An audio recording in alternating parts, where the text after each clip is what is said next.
धर्म अर्थ काम मोक्षाणाम आरोग्यम मूलम उत्तमम रोगा तस्य परतार श्रेयसो जीवितस्य च।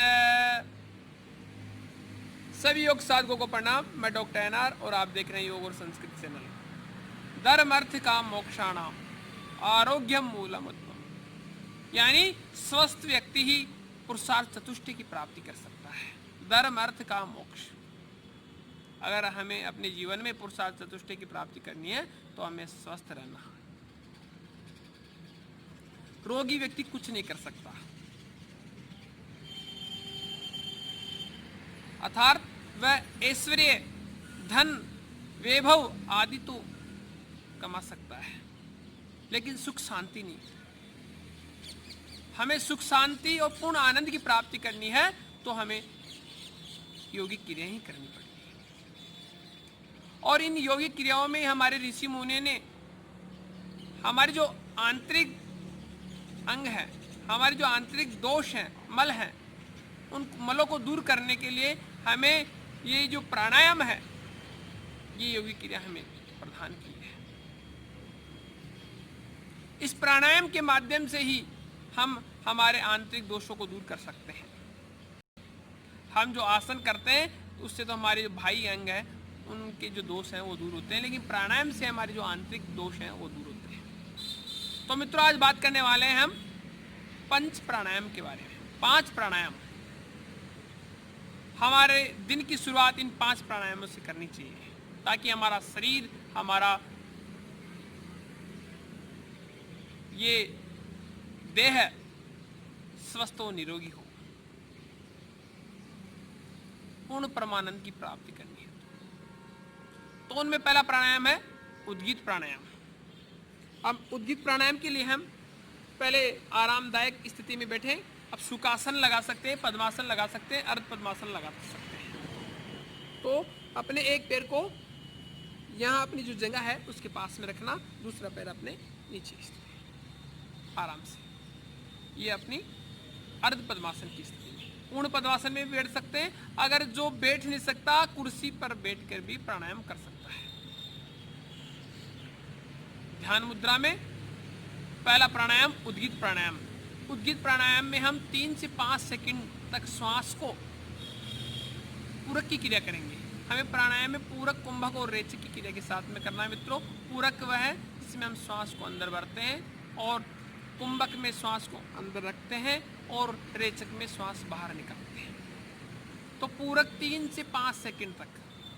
और जो रेचक की क्रिया होगी, ओम के उच्चारण के साथ में श्वास को बाहर निकालेंगे, प्रश्वास करेंगे, वो कम से कम 15 से 20 सेकंड का अभ्यास होना चाहिए। तो लंबा गहरा श्वास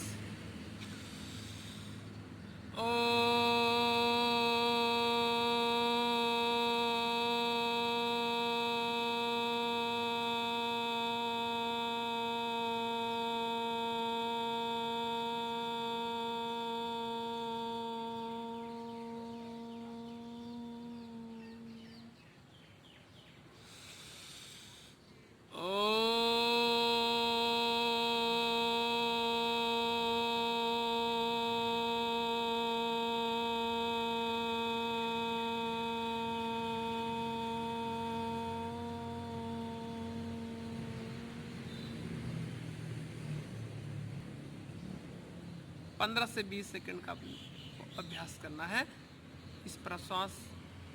इससे क्या होगा, हमारे मन की एकाग्रता होगी और हमारा जो मस्तिष्क है वो तनाव मुक्त होगा। तो पहला प्राणायाम उद्गीत प्राणायाम के साथ में हमें शुरुआत करनी है। और इसके बाद में कौन सा, भस्त्रिका प्राणायाम। अब भस्त्रिका प्राणायाम में क्या करेंगे मित्रों, श्वास को पूरक और रेचक की क्रिया होगी। श्वास को अंदर भरेंगे और श्वास को लयबद्ध तरीके से छोड़ेंगे।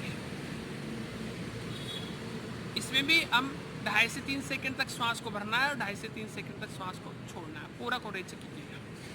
कंफर्टेबल और सुखासन की स्थिति में बैठ जाए, वो स्थिति, आंखें बंद और श्वास को लय के साथ में भरना, लय के साथ में छोड़ना।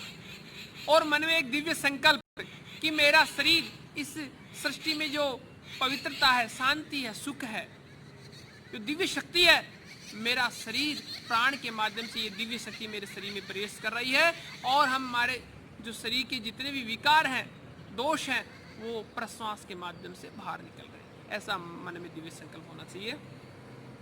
चलो मित्रों, आगे करते हैं भस्त्रिका प्राणायाम। आंखें बंद, सामान्य गति से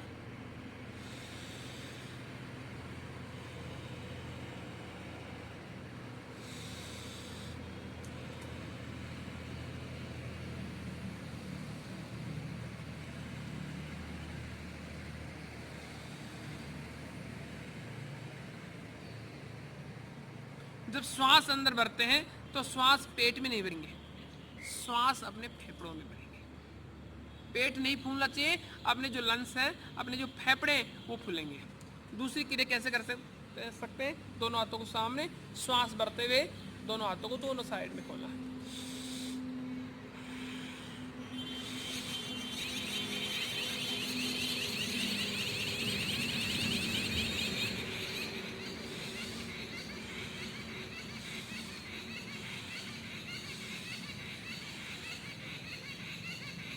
सामान्य गति से करना है।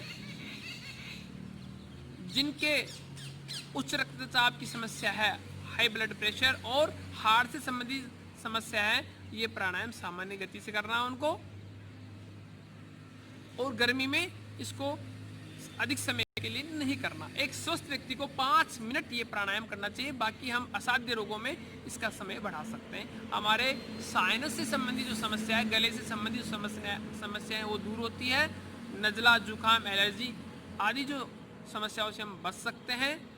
इसके साथ साथ में हमारे फेफड़े मजबूत होते हैं, स्ट्रांग होते हैं और हार्ट से संबंधित जो समस्या है वो भी दूर होती है मित्रों। वायु से संबंधित जो, वात से संबंधित जो त्रिदोष हैं, त्रिदोष क्षम होते हैं। वात, पित्त और कफ का जो बैलेंस है वो स्थिर होता है इस प्राणायाम से।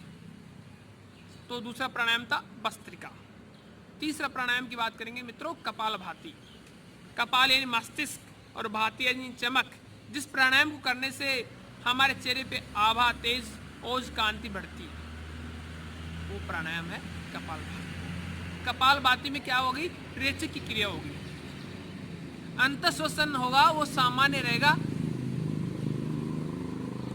और रेचक की क्रिया होगी। हम शरीर जो हमारी जो प्रश्वास करेंगे वो शक्ति के साथ में जो वायु है, प्राण है, वो हमारे उदर से पूरे शरीर को एक तरीके से फिल्टर करती हुई हमारे नाकों से बाहर निकलेगी। इससे और मन में ऐसा दिव्य संकल्प होना चाहिए कि ये जो वायु जो उठ के आ रही है उधर से, जो शक्ति के साथ में वायु का प्रश्वास हो रहा है, उससे हमारा शरीर, हमारे शरीर के जो दोष हैं वो दूर हो रहे हैं। हमारा शरीर एक तरीके से निर्मल और स्वच्छ हो रहा है। तो कैसे करते हैं मित्रों इस प्राणायाम को? 1 सेकंड के हिसाब से करना है। 1 सेकंड में 1 स्ट्रोक और शक्ति के साथ में स्ट्रोक लगाना है 1 सेकंड में, यानी 1 मिनट में 60 बार और 5 मिनट में 1 चक्कर पूरा कर सकते हैं, यानी 300 स्ट्रोक। लेकिन ये अभ्यास से होगा मित्रों। ध्यान मुद्रा में आंखें बंद और 1 सेकंड के हिसाब से स्ट्रोक लगाएंगे। जिस तरीके से हम फूंकने की फूंक मारते हैं, तो ये फूंक हमें नाक से मारनी है।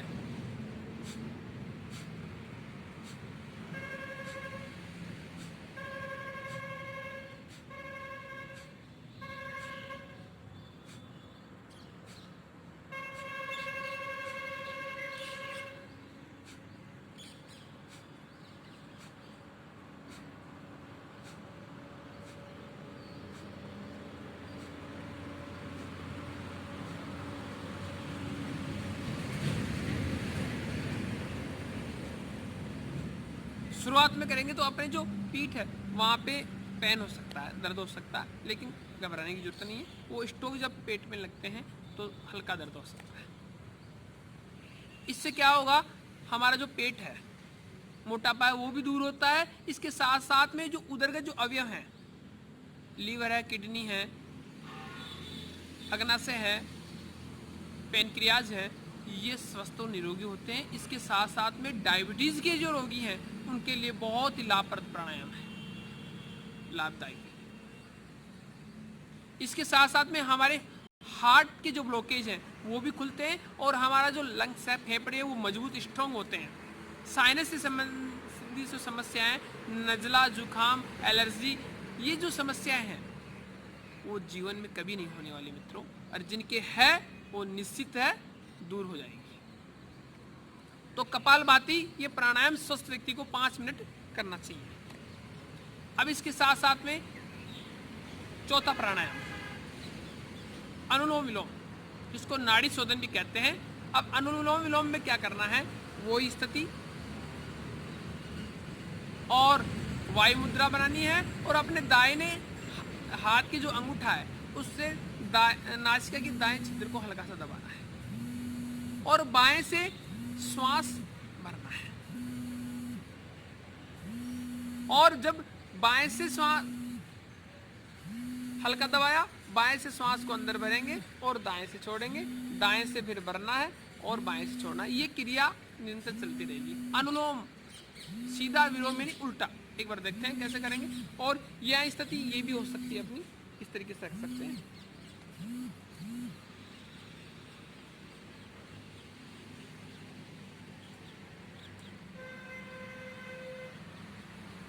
एक बार देखने के लिए आप इस तरीके से देख सकते हैं, ठीक तरीके से दिखेगा।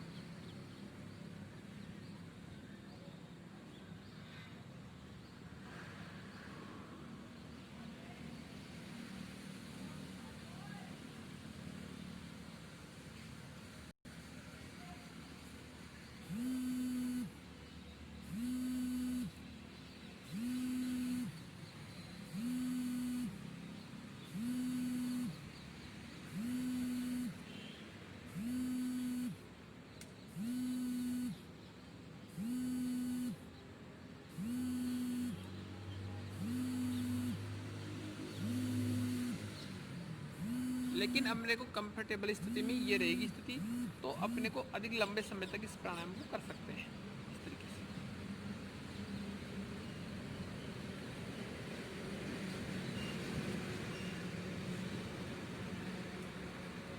हमारे शरीर में जो नाड़ियां हैं उनका शोधन करता है और ब्लड का जो सर्कुलेशन है वो ठीक तरीके से होता है, ब्लड का शुद्धिकरण होता है और मन को एकाग्र करता है। मैं कहता हूं मित्रों, अगर किसी के सिर दर्द से संबंधित समस्या है, इस प्राणायाम को, अनुलोम विलोम को आप 2 मिनट कर ले, निश्चित आपको तुरंत फायदा होने वाला है। क्योंकि तभी तो कहते हैं योग परिणामों के आधार पर प्रमाण है। आप योग में जो क्रिया करेंगे आपको तुरंत उसका रिजल्ट मिलने वाला है। बाकी मेडिसिन में अपन समय लगता है, लेकिन योग में आपको तुरंत रिलीफ मिलने वाला है। इस अनुलोम विलोम से साइनस से संबंधित समस्या, नाड़ियों का शोधन और हमारा जो मोटापा है वो भी दूर होता है। हमारे पूरे शरीर को एकदम स्वस्थ और निरोगी बना देता है। वायु से संबंधित जितने विकार हैं वो दूर हो जाते हैं इससे। घुटनों से संबंधित जो भी समस्याएं हैं, घुटनों में वायु से संबंधित जो भी त्रिदोष हैं वो शम होते हैं इससे। वात और पित्त, कफ और का जो बैलेंस है वो स्थिर होता है। इससे क्या होगा, जो हमारी ईड़ा और पिंगला यानी बायां सर ईड़ा और ये पिंगला, ये चंद्रस्वर और ये सूर्य, इससे जो हमारी तीसरी नाड़ी है सुषुम्ना, उसका जागरण होता है, वो जागृत होती है। लंबे समय तक अच्छा अभ्यास कर सकते हैं और प्रत्येक स्वस्थ व्यक्ति को इसको भी 5 मिनट करना चाहिए। मित्रों, आगे 5 प्राणायाम की बात करेंगे। भ्रामरी नाम से प्रतीत होता है भंवरा, जिस तरीके से गुनगुनाता है, फूलों पे बैठता है और भंवरा इस तरीके से अपने को गुनगुनाना है।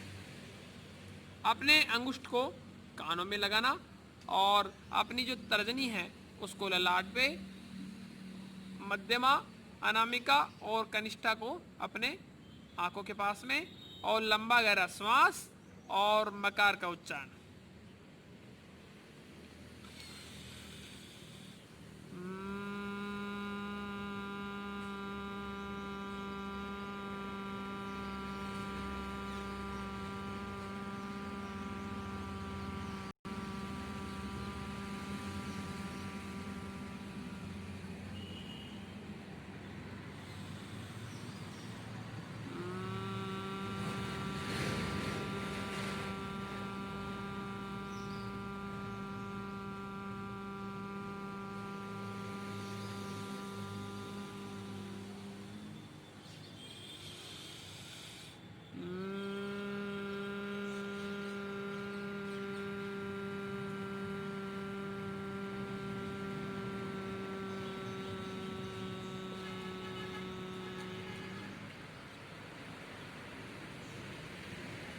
इस प्राणायाम को भी कम से कम 5 बार करें। इससे हमारा जो ब्रेन है शांत होता है, स्थिर होता है और ब्रेन से संबंधित जो भी समस्याएं दूर होती है। इसमें भी ओम का उच्चारण करते हैं, ओम का ही ध्यान करते हैं और मस्तिष्क में जो तनाव मुक्त होता है वो तनाव रहित होता है मस्तिष्क से। तो मित्रों, आज हमने बात की 5 प्राणायामों के और इन 5 प्राणायामों के साथ अपने जीवन की शुरुआत करें। सुबह के साथ में इन 5 प्राणायामों को करें। पहला प्राणायाम अपने बात किया उद्गीत, भस्त्रिका, कपालभाति, अनुलोम विलोम और ब्राह्मरी। निश्चित आपको लाभ मिलने वाला है, निश्चित आप रोग मुक्त होने वाले हैं। आपको किसी डॉक्टर के पास जाने की जरूरत नहीं है, आप स्वयं के डॉक्टर स्वयं हैं। लेकिन मित्रों, हमें करना होगा प्राणायाम, लाभ तभी मिलेगा। आप सभी से मेरा निवेदन है कि इन प्राणायामों की शुरुआत करें ताकि हम स्वस्थ रहेंगे तो हम अपने परिवार के लिए, हमारे देश के लिए, राष्ट्र के लिए और समाज के लिए अपना सर्वस्व दे सकेंगे। तभी तो योग का काम ही है जोड़ना, आत्मानुशासन। तो मित्रों, ये वीडियो आपको पसंद आया होगा। इस वीडियो को अधिक से अधिक लाइक करें, शेयर करें, सब्सक्राइब करें। और मित्रों, फिर से मिलते हैं हम आपके साथ में एक नए वीडियो के साथ में, एक नए विषय के साथ में। तब तक के लिए सभी को